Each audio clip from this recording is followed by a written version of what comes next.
kejaksaan menangani perkara. Rombongan tim KPK yang dipimpin Brigjen Pol Yudiawan selaku Direktur Koordinasi dan Supervisi Wilayah 2 KPK hadir di Pengadilan Tipikor Palembang didampingi sama pihak Kejati Sumsel jero ngelaku ke pemantauan sidang korupsi Masjid Sriwijaya di Pengadilan Tipikor Palembang. Pemantauan dilakukan ialah tahap proses persidangan sama penyidikan yang dilakukan oleh Kejati Sumsel.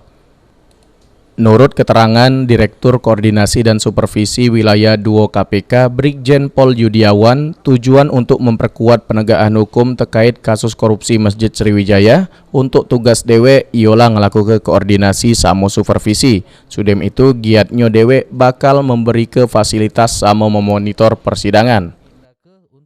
Dua koordinasi supervisi 2 yang memang mengampu wilayah Sumatera Selatan. Kami memperkuat aparat penegak hukum dalam penegak hukum terkait dengan kasus korupsi yang ditangani. Di mana dalam kasus korupsi yang ditangani ini ada perkara pembangunan masjid di Palembang, Masjid Agung, di mana perkara itu sudah ditetapkan oleh pimpinan KPK melalui SK supervisi. Mengingat kerugian negara yang besar untuk wilayah Sumatera Selatan, nah makanya kami salah satu tugas adalah koordinasi dan supervisi terkait dengan penanganan perkara yang ditangani oleh APH. Dalam hal ini ditangani oleh teman-teman dari Kejati, di mana nanti mulai dari memberikan fasilitas, bantu fasilitas sampai dengan monitor pelaksanaan sidang.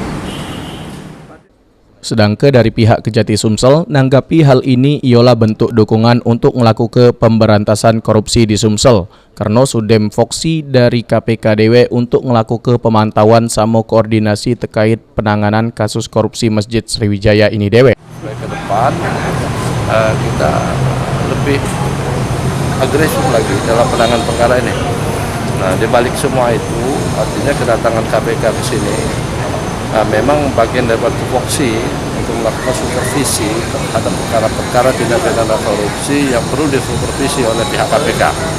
Nah, kebenaran dari penanganan Masjid Sriwijaya ini dari 6 tersangka ada 4 yang sudah kita limpahkan ke Pengadilan Tipikor Palembang dan sudah berjalan. Agenda adalah jawaban atas eksepsi penasihat hukum.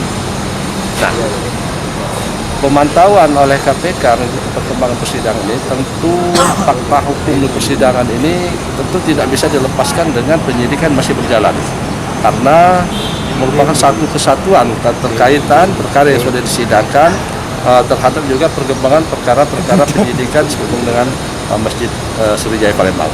Itu keterkaitannya. Apa kemungkinan?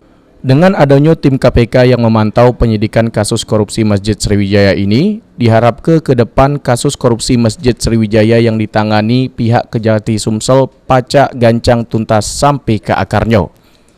Seri Febriandi, PAL TV.